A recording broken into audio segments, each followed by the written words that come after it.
Hello বন্ধুরা, welcome গল্প ঘরে। আমি আকিল। আজ আপনাদের নিয়ে যাব এক রহস্যময় জগতে। আজকের গল্পটি হলো the Jewel of seven stars. এই অসাধারণ গল্পটি লিখেছেন ব্রাম স্ট্রোকার। তিনি একজন আইরিশ লেখক, যিনি 1847 সালে জন্মগ্রহণ করেন। তার সবচেয়ে বিখ্যাত সৃষ্টি ড্রাকুলা, কিন্তু আজকের এই গল্পটিও তার অন্যতম সেরা কাজ। এই গল্পে আছে পুরনো মিশরের রহস্য, অলৌকিক শক্তি, আর একটা অভিশপ্ত মমির ভয়ানক প্রতিশোধ। গল্পঘরে আপনাদের স্বাগতম। চলুন শুরু করি আজকের পর্ব। 10 জাদুকরের উপত্যকা।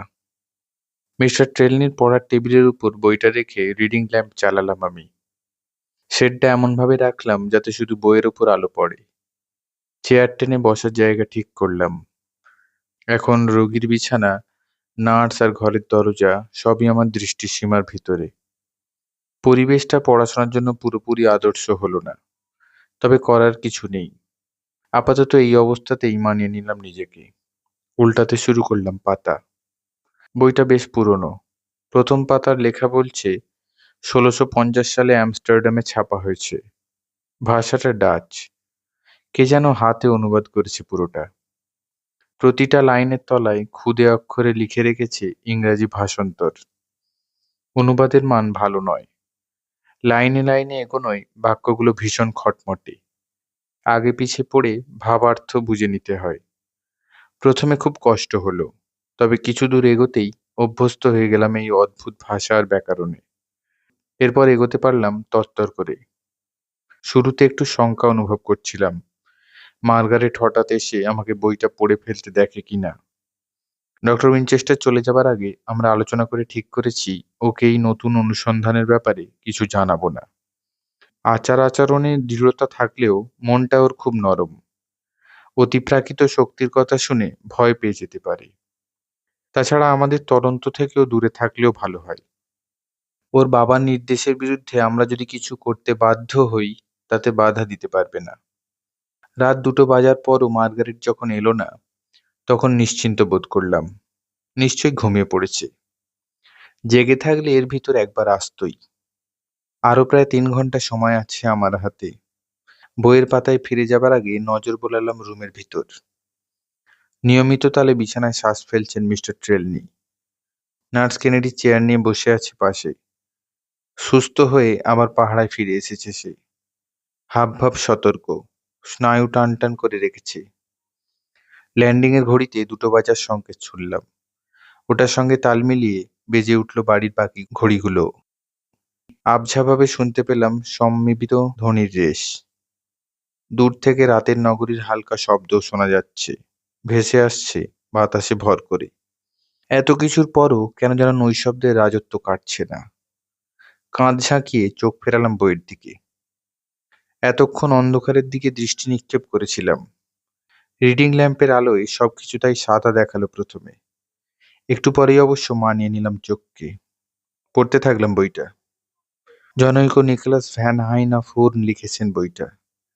ভূমিকায় ব্যাখ্যা করেছেন কিভাবে তিনি মার্টন কলেজের পিরামিডোগ্রাফিয়া বিভাগের সদস্য জন গ্রিভসের গবেষণার প্রতি আকৃষ্ট হন।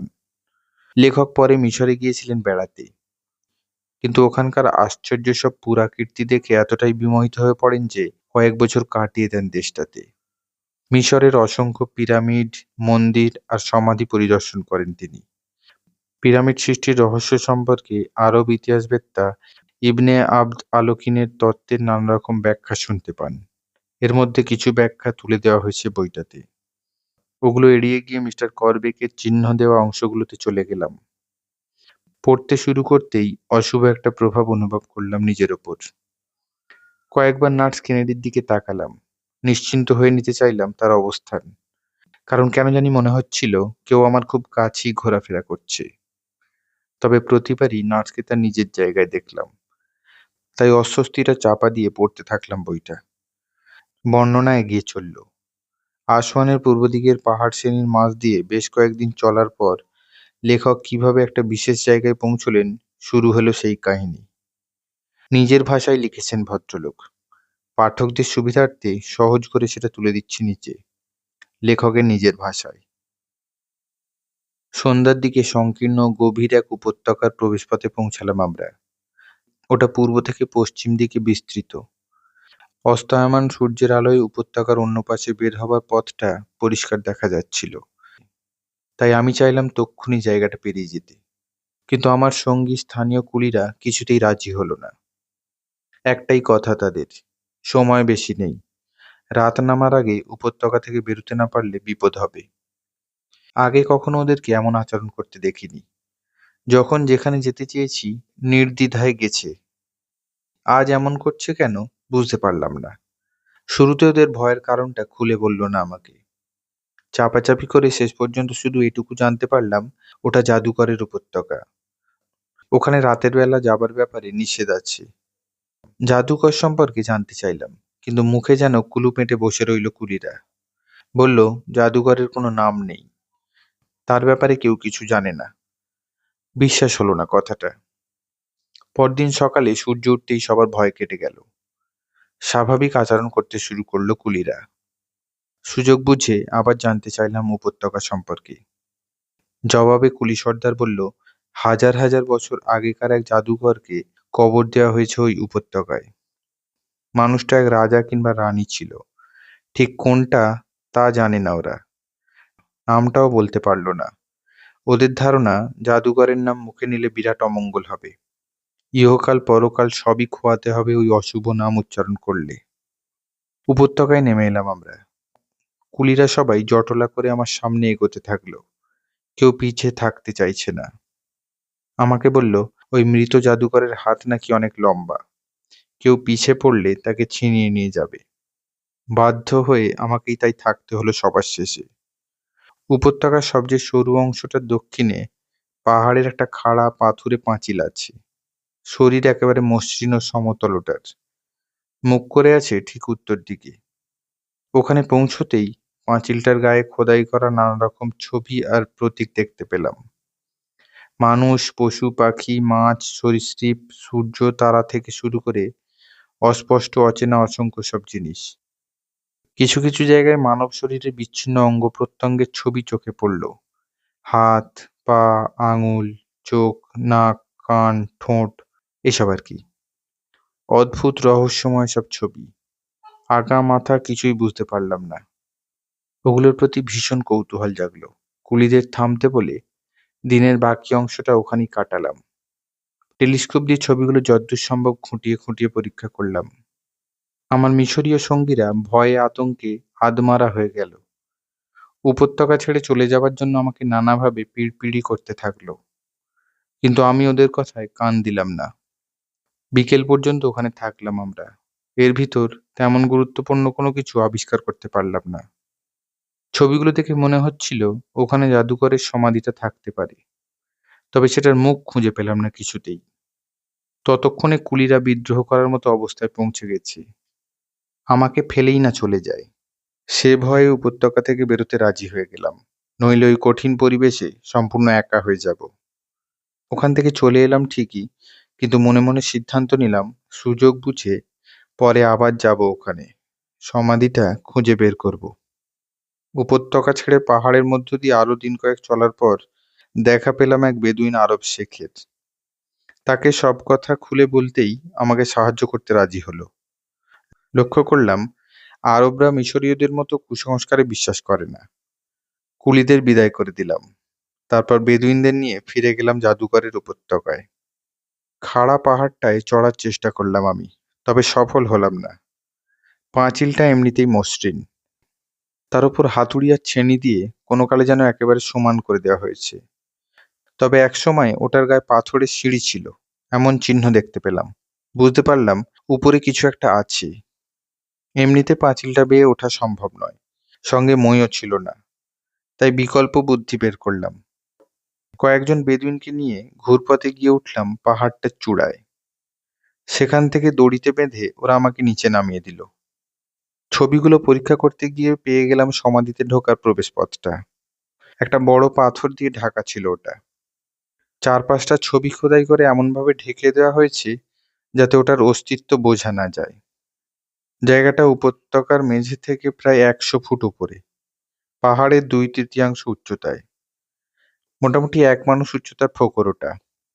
কিছু দূর গেলেই পাথরের তৈরি একটা দরজা পড়ে। নিখুঁতভাবে বন্ধ ছিল ওটা। সামান্যতম ফাঁক ফোকর ছিল না। হাতল টাতল চোখে পড়ল না। তাই কাঁধ ঠেকিয়ে ঠেলা দিতে শুরু করলাম। বেশ কিছুক্ষণ চেষ্টার পর আমি যখন ঘেমে নিয়ে উঠেছি, তখনই বিকট শব্দ করে ভিতর দিকে পড়ে গেল পাথরের দরজাটা। ওটা টপকে ভেতরে ঢুকলাম। একটা শেকলের কয়েল চোখে পড়ল। ওটার সাহায্যে টেনে দরজাটা বন্ধ করতে হয়। সমাধিটা অবিকৃত অবস্থায় পেলাম। ভেতরের সাজ খুবই উন্নত মানের। কয়েকটা চেম্বার আর করিডোর আছে। সবগুলো গিয়ে মিলেছে মমি পিট, মানে মমি রাখার গর্তে। প্রচুর চিত্রলিপি রয়েছে ভিতরে। মনে হলো ইতিহাস সংরক্ষণ করা হয়েছে ওগুলোর মাধ্যমে। তবে ওগুলো বোঝার সাধ্য নেই আমার। উৎফুল্ল মনে ঘুরে ঘুরে দেখলাম পাথরের গায়ে আঁকা অদ্ভুত প্রতীকগুলো। প্রত্যেকটা চেম্বার আর করিডোরের দেওয়ালে একই রকম লিপি চোখে পড়ল আমার। মমি পিটে রাখা সার্কোফেগাসটার শরীরও ভর্তি ওই অদ্ভুত চিহ্নগুলো দিয়ে। আরব শেখ আর তার দুই সঙ্গী মিলে খানিক পরে এসে যোগ দিল আমার সঙ্গে। সবাই মিলে ধরাধরি করে খুলে ফেললাম ডালাটা। কাজটাতে ওদেরকে খুব দক্ষ মনে হলো। দেখলাম সার্কোফেগাসটাকে দেখে ওরা আফসোসও করছে। এমন সুন্দর জিনিসটা নিয়ে যেতে পারলে অনেক দাম পাওয়া যেত। কিন্তু সমস্যা হচ্ছে, ভারী কফিনটা নিয়ে যাবার মতো কোনো ব্যবস্থা নেই সঙ্গে। শুধুমাত্র ছোটখাটো জিনিসই নেওয়া সম্ভব আমাদের পক্ষে। যাই হোক, সার্কোফেগাসের ভিতরে একটা দেহ পেলাম আমরা। দেখে নারী মনে হলো। আর সব মমির মতো বেশ কয়েক পরত লিনেনে মোড়ানো। কাপড়ে করা এমব্রয়ডারি দেখে বুঝলাম মেয়েটা বেশ উঁচু পদের কেউ ছিল। বুকের কাছে একটা হাত ভাঁজ করে রাখা আছে মমিটার। ওটায় কোনো আবরণ নেই। বিসদৃশ ব্যাপার। আগে কখনো কোনো মমির হাত এইভাবে উন্মুক্ত থাকতে দেখিনি। আরো বিস্ময় জাগলো হাতটার চেহারা। একেবারে অবিকৃত রয়েছে ওটা এত বছর পরও। মমি তৈরির উৎকৃষ্টতম প্রক্রিয়ার নমুনা। দুধ সাদা রঙের চামড়াটার একটুও টোল খায়নি কোথাও। নখগুলো বড় বড়, রঙিন, চোখে ধাঁধা লাগে। দেহটাকে একবার নতুন মনে হয়। হাতটা ধরে নেড়েচেড়ে দেখলাম। বেশ সাবলীলভাবে নাড়ানো যাচ্ছে, ঠিক জ্যান্ত মানুষের হাতের মতো। সামান্য যেটুকু আড়ষ্টতা আছে তা দীর্ঘদিন একভাবে পড়ে থাকার জন্য। অবাক হলাম। 1000 বছরের পুরনো লাশের কোনো অঙ্গই এভাবে নাড়ানো যাবার কথা না। বিস্ময়ের আরো বাকি ছিল। ভালো করে তাকাতেই হাতটাতে 5টার জায়গায় 7টা আঙুল দেখতে পেলাম। তবে আঙুলগুলো চোখে বাজে না একটুও। প্রতিটাই একই রকম নিখুঁত ও সুন্দর। স্বীকার করতে দোষ নেই, অজানা ভয়ে বুকটা কেঁপে উঠল আমার। হাতটার স্পর্শ 1000 বছরের পুরনো লাশের মতো লাগেনি। লেগেছে জীবন্ত একটা মানুষের স্পর্শের মতো। যা হোক, ভাঁজ করা হাতটার মুঠোর তলায় একটা বিরাট রুবি পাথর পেলাম আমরা। মমিটা যেন ওটাকেই নিজের হাত দিয়ে রক্ষা করছিল। রুবি পাথর কখনো এত বড় হতে দেখিনি। তাছাড়া ওটার রংটাও অদ্ভুত সুন্দর, ঘন, রক্তের মতো লাল। বুঝতে অসুবিধা হলো না অমূল্য এক রত্ন ওটা। তবে অস্বাভাবিক আকৃতি বা রঙের জন্য নয়, ওটার দুষ্প্রাপ্যতার জন্য। আলো পড়লেই ওটা থেকে ঠিকরে বেরোচ্ছিল আকাশের সপ্তর্ষি, মানে 7টা তারার দ্যুতি, 7টা আলাদা রশ্মি হয়ে। ছোট ছোট 7টা বিন্দু আছে পাথরটার ভিতরে। দেখে মনে হচ্ছিল ওগুলো যেন বন্দী হয়ে থাকা 7টা তারা। মমির হাতটা সরাতেই অপার্থিব দৃশ্যটা দেখে আমি কিছুক্ষণের জন্য স্থবির হয়ে গেলাম। সংবিত ফিরতেই বুঝতে পারলাম ওখানে বেশিক্ষণ থাকা ঠিক হবে না। আরবদের চোখে ইতিমধ্যে লোভের দৃষ্টি ফুটে উঠেছে। কখন কি করে বসে কোনো ঠিক নেই। ওদেরকে দেখতে না দিয়ে পাথরটা তাড়াতাড়ি ঢুকিয়ে ফেললাম পকেটে, টুকটাক অন্যান্য পুরাকীর্তির সঙ্গে শঙ্কিতভাবে। সম্পূর্ণ বিরান এক পরিবেশে আমি তখন একা। দাঁড়িয়ে আছি মাটি থেকে 100 ফুট উঁচুতে এক গোপন গুহায়। এখানে আমাকে খুন করে ফেলে রাখলেও কেউ কোনোদিন জানতে পারবে না। বেরিয়ে যেতে চাইলাম, কিন্তু আরবরা চলে যাবার জন্য খুব একটা উতালা হলো না। ফলে আমাকেও আরো কিছুক্ষণ থাকতে হলো সমাধিটাতে। নানা রকম আরো জিনিস দেখতে পেলাম বাড়তি সময়টাতে। অচেনা একটা পাথরের তৈরি অন্য একটা শবাধার দেখলাম। সেটার ভিতর আরো রত্ন থাকতে পারে বলে সন্দেহ হলো, যদিও শেষ পর্যন্ত কিছুই পাওয়া গেল না। তাছাড়া ছোট্ট একটা সিন্দুক দেখলাম, যা বিশেষভাবে উল্লেখযোগ্য। ওটা পাথরে গড়া, ডালাটা এমনভাবে বন্ধ করা ছিল যাতে ভিতরে কোনো বাতাস না ঢোকে। জিনিসটা দেখে অস্থির হয়ে উঠল আরবরা। ওদের মনে বদ্ধমূল ধারণা জন্মালো ওটার ভিতর নিশ্চয়ই মণিমুক্ত আছে, নইলে ডালাটা এইভাবে বন্ধ করে রাখা হবে কেন? অনুমতির তোয়াক্কা করল না ওরা, ঝটপট সিল ভেঙে ডালাটা খুলে ফেলল। সেই সঙ্গে হতাশও হলো। ভিতরে দামি কিছু ছিল না, ছিল স্রেফ 4টে নকশা কাটা জার। তাতে 4 রকম মাথা আঁকা। একটা হলো মানুষের, একজন পুরুষের, দ্বিতীয়টা কুকুরের, তৃতীয়টা শেয়ালের, আর শেষটা হলো বাজ পাখির। আমি আগে জানতাম যে এই ধরনের জারগুলোতে মমি করা মৃতদের অন্ত্র এবং অন্যান্য অঙ্গ রাখার জন্য ব্যবহৃত হতো, কিন্তু এগুলো খুলে দেখা গেল সেসব কিছু নেই। মোমের বন্ধন যদিও সম্পূর্ণ ছিল, কিন্তু তা পাতলা হয়ে গিয়েছিল এবং সহজেই খুলে গিয়েছিল। আমরা দেখলাম যে এতে কেবল তেল ছিল। বেদুইনরা এই খোলাখুলিতে বেশিরভাগ তেল ছিটিয়ে ফেলল। তারপর তারা জারগুলোকে হাত দিয়ে হাতড়াতে থাকে লুকোনো ধনসম্পদের আশায়। কিন্তু তাদের খোঁজাখুঁজি ব্যর্থ হলো, কারণ কোনো ধনসম্পদ ছিল না। আরবদের চোখে লোভী দৃষ্টি দেখে আমি আমার বিপদ সম্পর্কে সতর্ক হলাম। তাই তাদের প্রস্থান ত্বরান্বিত করার জন্য আমি সেই কুসংস্কারের ভয়কে কাজে লাগালাম, যা এই নির্দয় মানুষদের মধ্যেও স্পষ্ট ছিল। বেদুইন সর্দার আমাদের তুলে নেওয়ার জন্য ওপরের লোকেদের সংকেত দিতে গর্ত থেকে উঠে গেল, এবং আমি, যাদের বিশ্বাস করতাম না, তাদের সাথে থাকতে ইচ্ছুক না হয়ে অবিলম্বে তাকে অনুসরণ করলাম। অন্যেরা সাথে সাথে আসেনি, যা থেকে আমি আশঙ্কা করলাম যে তারা নিজেদের হিসাবে সমাধিটা আবার লুট করছে। তবে আমি এ নিয়ে কিছু বলা থেকে বিরত থাকলাম, পাছে আরো খারাপ কিছু ঘটে। অবশেষে তারা এলো। তাদের মধ্যে একজন, যে প্রথমে উঠেছিল, পাহাড়ের চূড়োয় অবতরণের সময় পা পিছলে নিচে পড়ে গেল। সে তৎক্ষণাৎ মারা গেল। অন্যজন অনুসরণ করল, কিন্তু নিরাপদে। সর্দার পরে এলো, এবং আমি সবশেষে এলাম। চলে আসার আগে আমি সমাধির প্রবেশপথ ঢাকা পাথরের স্ল্যাবটি যতটা সম্ভব আবার তার জায়গায় টেনে রাখলাম। আমি চেয়েছিলাম, যদি সম্ভব হয়, আমার নিজের পরীক্ষার জন্য এটি সংরক্ষণ করতে, যদি আমি আবার আসি। যখন আমরা সবাই পাহাড়ের ওপর দাঁড়ালাম, জ্বলন্ত সূর্য যা উজ্জ্বল এবং মহিমায় পরিপূর্ণ ছিল, সমাধির অন্ধকার এবং অদ্ভুত রহস্যের পর দেখতে ভালো লাগছিল। এমনকি আমি খুশি ছিলাম যে যে দরিদ্র আরব পাহাড় থেকে পড়ে নিচে মারা গিয়েছিল, সে সূর্যের আলোতে শুয়ে আছে এবং সেই বিষণ্ণ গুহায় নয়। আমি আমার সঙ্গীদের সাথে তাকে খুঁজতে এবং কোনো ধরনের সমাধিস্থ করতে যেতে চেয়েছিলাম, কিন্তু সে এটাকে হালকাভাবে নিল এবং তার 2 জন লোককে এটা দেখার জন্য পাঠালো যখন আমরা আমাদের পথ চললাম। সেই রাতে যখন আমরা ক্যাম্প করলাম, শুধুমাত্র একজন ফিরে এসে বলল যে মরুভূমির একটা সিংহ তার সঙ্গীকে হত্যা করেছে তারা মৃত ব্যক্তিটিকে উপত্যকার বাইরে গভীর বালিতে কবর দেওয়ার পর, এবং যেখানে সে শুয়েছিল সেই জায়গাটা অনেক বড় পাথর দিয়ে ঢেকে দিয়েছিল, যাতে শিয়াল বা অন্যান্য শিকারী জন্তু তাকে আবার খুঁড়ে বের করতে না পারে, যেমন তাদের স্বভাব। পরে আগুনের আলোতে যার চারপাশে লোকেরা বসে বা শুয়েছিল, আমি তাকে তার সঙ্গীদের কাছে কিছু সাদা জিনিস প্রদর্শন করতে দেখলাম, যা তারা বিশেষ ভয় এবং সম্মানের সাথে দেখছিল। তাই আমি নিঃশব্দে কাছে গেলাম এবং দেখলাম যে এটি ছিল সার্কোফেগাসে রত্ন রক্ষা করে রাখা মমির সেই সাদা হাত। আমি বেদুইনকে বলতে শুনলাম যে সে পাহাড় থেকে পড়ে যাওয়া ব্যক্তির দেহে এটা পেয়েছিল। এতে ভুল হবার কোনো উপায় ছিল না, কারণ সেখানে সেই 7টা আঙুল ছিল যা আমি আগে লক্ষ্য করেছিলাম। ওই লোকটা নিশ্চয়ই ওই হাতটা কেটে নিয়েছিল মমি পিঠ থেকে আমি আর শেখ বেরিয়ে আসার পর। বেদুইন লোকটাকে আরো বলতে শুনলাম হাতটা সে সুতো দিয়ে বেঁধে গলায় ঝুলিয়ে রাখবে, তাতে মমির আত্মাটা নাকি তার বশ হবে।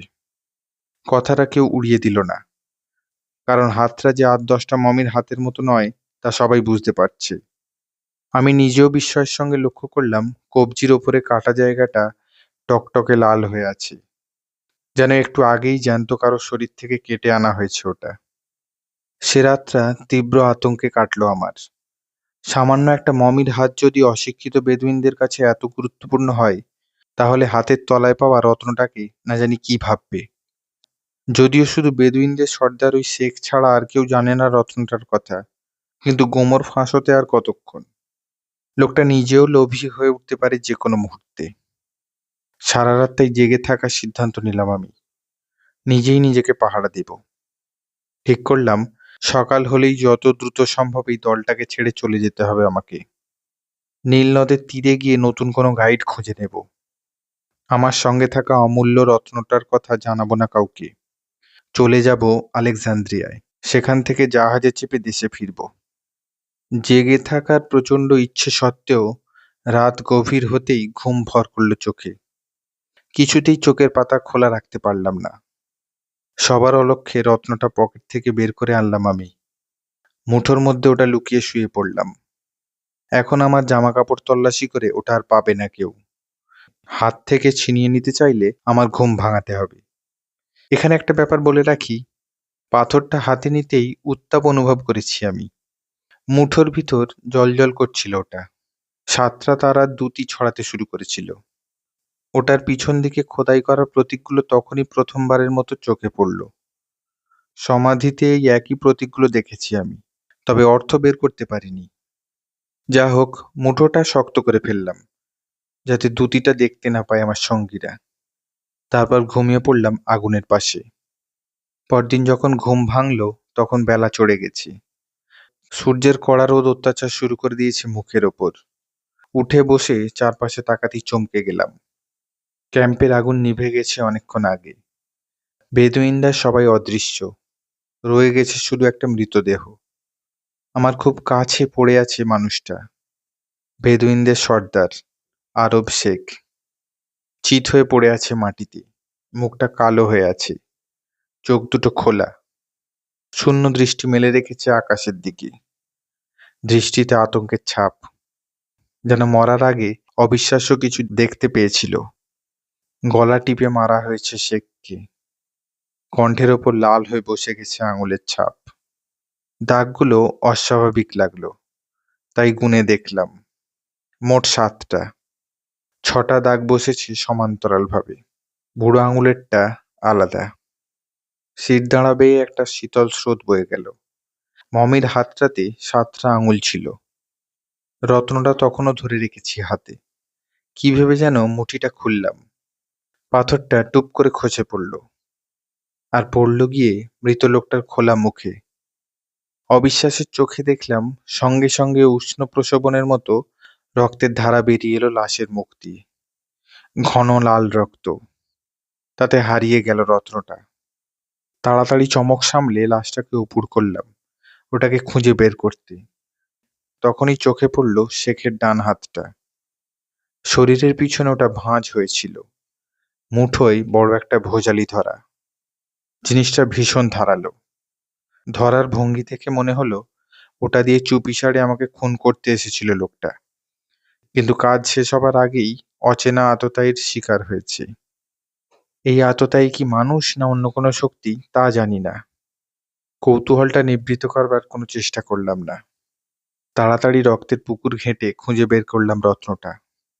ওটা তখন দ্বিগুণ উজ্জ্বলতা নিয়ে ঝলমল করছে। জিনিসটা পেতেই পালিয়ে এলাম উপত্যকা ছেড়ে। মরুভূমির মাঝ দিয়ে কয়েকদিন হাঁটতে হলো আমাকে।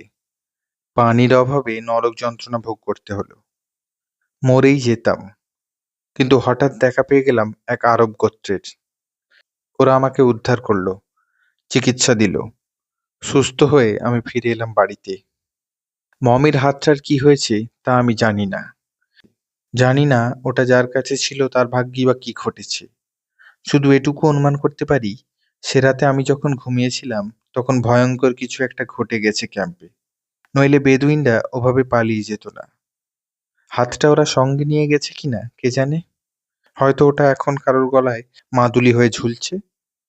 যা হোক, দেশে ফিরে প্রথম সুযোগেই রুবি পাথরটা পরীক্ষা করে দেখলাম আমি। জানার চেষ্টা করলাম ওটার গায়ে খোদাই করা প্রতীকগুলোর কি অর্থ হতে পারে। সফল হলাম না। প্রতীকগুলো ছিল এরকম। থেমে গিয়ে চোখ তুললাম বই থেকে। বুক ঢিপঢিপ করছে।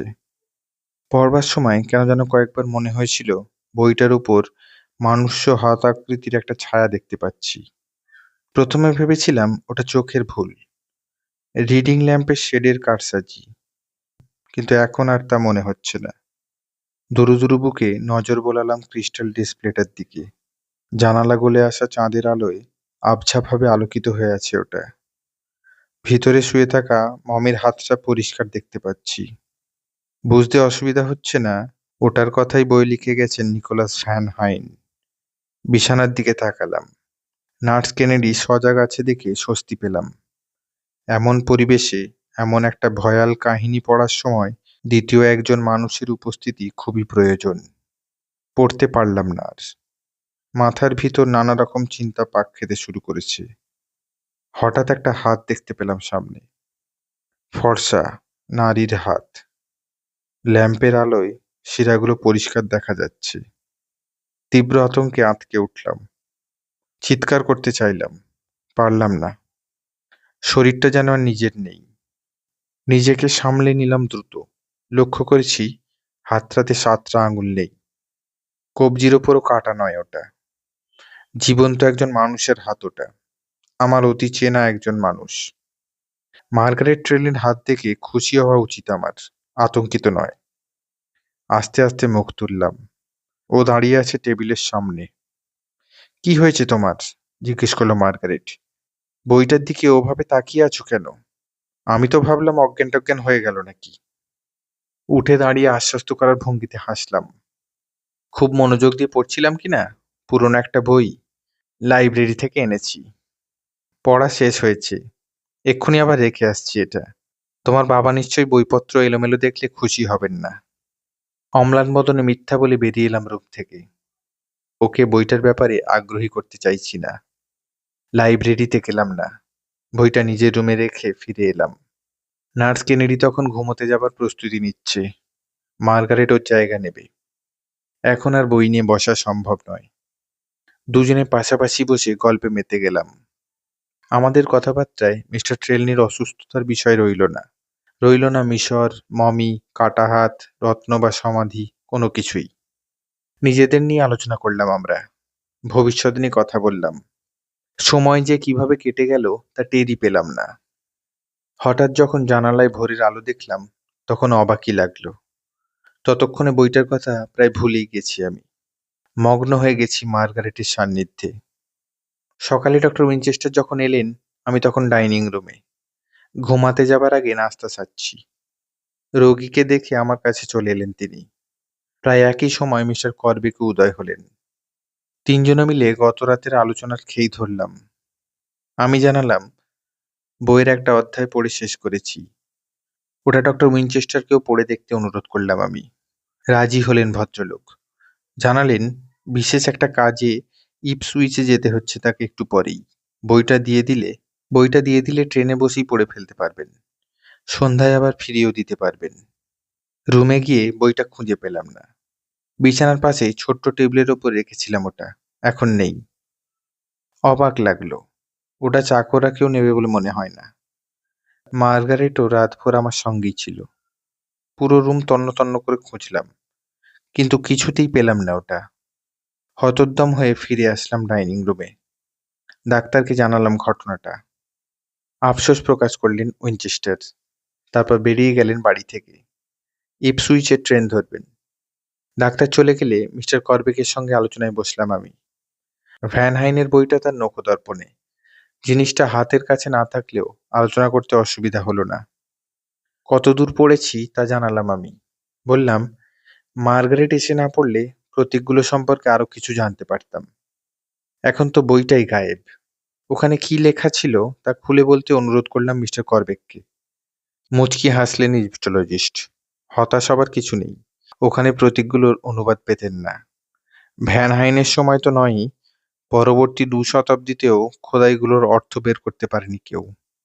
শেষে আধুনিক যুগে এসে ইয়াং, চ্যাম্পেলিয়ন, বার্চ আর মেরিয়েট বের মতো প্রতিভাবান ভাষাবিদরা যখন মিশরীয় চিত্রলিপির গবেষণায় যোগ দিলেন, ভাষাটার অর্থ বের করলেন, তখনই শুধু জানা গেল রত্নটায় আসলে কি লেখা আছে।